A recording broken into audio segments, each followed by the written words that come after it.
ഇല്ല, എന്താണ് അതിൽ വിവാദം? അത് ഞങ്ങൾ കൃത്യമായി പറഞ്ഞു. ഞങ്ങളുടെ അതിനെക്കുറിച്ച് നിലപാട് കൃത്യമായി പറഞ്ഞിട്ടുണ്ട്. ഈ നാടിന്റെ സെക്യുലറിസമും ഈ നാടിന്റെ സമാധാനവും സൊസൈറ്റൽ കൾച്ചറും തീരുമാനിക്കേണ്ടത് ജമാഅത്തെ ഇസ്ലാമി SDP അല്ല. ഇവിടുത്തെ മലയാളികൾ, ഹിന്ദു മുസ്ലിം ക്രിസ്ത്യൻസ് എല്ലാം ഒറ്റക്കെട്ടായിട്ട് തീരുമാനിക്കും സെക്യുലറിസം എന്ന് പറഞ്ഞാൽ എന്താണെന്ന്.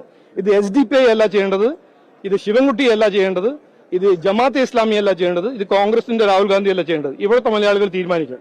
നാഷണൽ എഡ്യൂക്കേഷൻ പോളിസി നമ്മളെ കുട്ടികൾക്ക് എത്രയോ ഫ്ലെക്സിബിലിറ്റി കൊടുക്കുന്ന ഒരു പോളിസിയാണ്.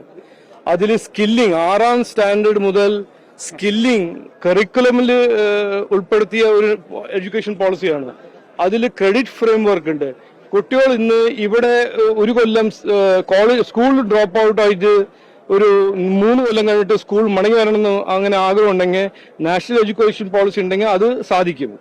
സ്കൂളിൽ നിന്ന് വിട്ട് ഇനി 5-6 കൊല്ലം കഴിഞ്ഞിട്ട് കോളേജിൽ അഡ്മിഷൻ വേണമെന്ന് അങ്ങനെ ആഗ്രഹിച്ചാൽ നാഷണൽ എഡ്യൂക്കേഷൻ പോളിസിയിൽ അതിൽ ഫ്ലെക്സിബിലിറ്റി ഉണ്ടാവും. സ്കൂളിൽ നിന്ന് ഡ്രോപ്പ് ഔട്ട് ചെയ്ത് കോളേജ് പോയില്ല എന്ന് വിചാരിക്കൂ, 6 കൊല്ലം നാഷണൽ എഡ്യൂക്കേഷൻ പോളിസി വഴി കഴിവ് സ്കില്ലിംഗ് ഒരു ഒരു കരിക്കുലം അത് പങ്കെടുത്തിട്ട് അതിൽ ഉൾപ്പെടുത്തിയിട്ടുണ്ട്. ഇതെല്ലാം മനസ്സിലാക്കിയിട്ടും 6-8 കൊല്ലം ഇവർ ചവിട്ടി വെച്ചിരിക്കുന്ന നാഷണൽ എഡ്യൂക്കേഷൻ പോളിസിയാണ്. ആര്? നമ്മളെ പിണറായി വിജയൻ സാറും ശിവൻകുട്ടിജിയും.